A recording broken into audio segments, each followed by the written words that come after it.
হ্যাঁ, পরীক্ষাটা যখন অঙ্ক, তখন কিছু কথা তোমাকে অবশ্যই মাথায় রাখতে হবে। পরীক্ষার হলে প্রবেশ করলে তোমাকে খাতা দিল, প্রশ্নপত্র দিল। খাতায় সুন্দর করে নাম, রোল নম্বরগুলো লিখে নাও। প্রশ্নপত্র যখন হাতে পাবা, তখন ভালো করে প্রশ্নপত্রটা প্রথম থেকে খুঁটিয়ে পড়ো। প্রথম থেকে ভালো করে পড়ে নাও, বুঝে নাও প্রত্যেকটা প্রশ্ন কি বলেছে আমাকে, কি বোঝাতে চেয়েছে, কি করতে বলা হয়েছে। প্রথম থেকে শুরু থেকে সুন্দর করে প্রশ্নগুলো পড়লে, পড়ার পর বুঝে নেওয়ার পর এক ধাপ থেকে তুমি পরীক্ষা দিতে শুরু করবে। শুরু করার পর যেগুলো তোমার কাছে সহজ মনে হবে, অবশ্যই সেগুলোকে তুমি ভালোভাবে করে নাও।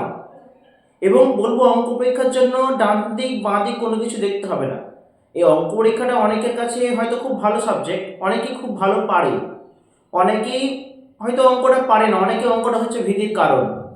সো যাদের কাছে এরকম মনে হয় অঙ্কটা একটু আমাদের কাছে ভীতির কারণ, আমি বলবো অঙ্কটাকে প্রশ্নপত্র পাওয়ার পর তোমরা সুন্দর করে পড়ো। যেটুকু শিখে গেছো আজকে তোমরা সেটাই অ্যাপ্লাই করবে।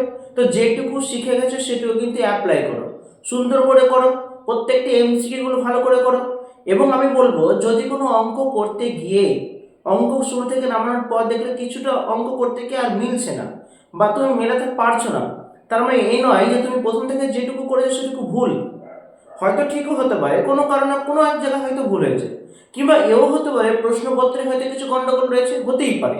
এমন নয় যে প্রশ্নপত্র 100% ঠিক থাকে, অনেক সময় প্রশ্নপত্রে ভুল থেকে যায়।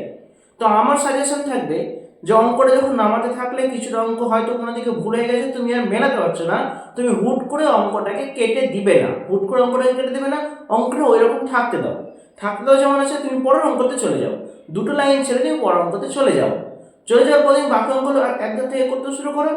করার পর হাতে কিছুটা অবসর সময় রাখবা, হয়তো 10 মিনিট 15 মিনিট এরকম কিছু সময় রাখবা। সময় রাখার পর তুমি ভালো করে খাতাটাকে রিচেক করবা। রিচেক করতে গিয়ে আগে দেখে নাও কোন প্রশ্নটা তোমার ছুটে গিয়েছে, সেটা করে নাও যদি পারো। কিংবা যে প্রশ্নটা তুমি অর্ধেক করে ছেড়ে দিয়েছিলে, যে উত্তরটা করতে গিয়ে মেলাতে পারো নি, সেটা আরেকবার রিচেক করো। যদি না মেলে তাহলে ভালো কথা, সেটাকে কাটতে যেও না, রেখে দাও এরকম। যদি মনে পড়ে না এইভাবে করতে হবে, তাহলে একবার ট্রাই করো অবশ্যই। এবং শেষ পর্যন্ত খাতাটাকে ভালো করে আবার প্রথম থেকে রিভিউ করে নাও। ঠিক আছে, অঙ্কের জন্য এটা টিপস। কোনো দিকে কোথাও খামতি রাখবে না, সুন্দর করে করবে। হ্যাঁ, এবং যারা ভালো স্টুডেন্ট, যারা অঙ্কটা খুব ভালো পারে, তারা যেন ওভার এক্সাইটেড না হয়ে যায়। অনেক সময় ওভার এক্সাইটেড কারণে জানো তো অঙ্কগুলো ভুল হয়ে যায়। মানে অঙ্ক করে দেবে ঠিকই, হয়তো উত্তর লিখেও দেবে, বাড়িতে এসে দেখবে উত্তরটা ভুল হয়ে গেছে।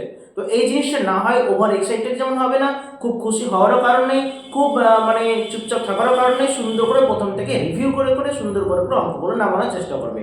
এইটুকু সাজেশন ছিল, তোমরা ভালোভাবে পরীক্ষা দাও।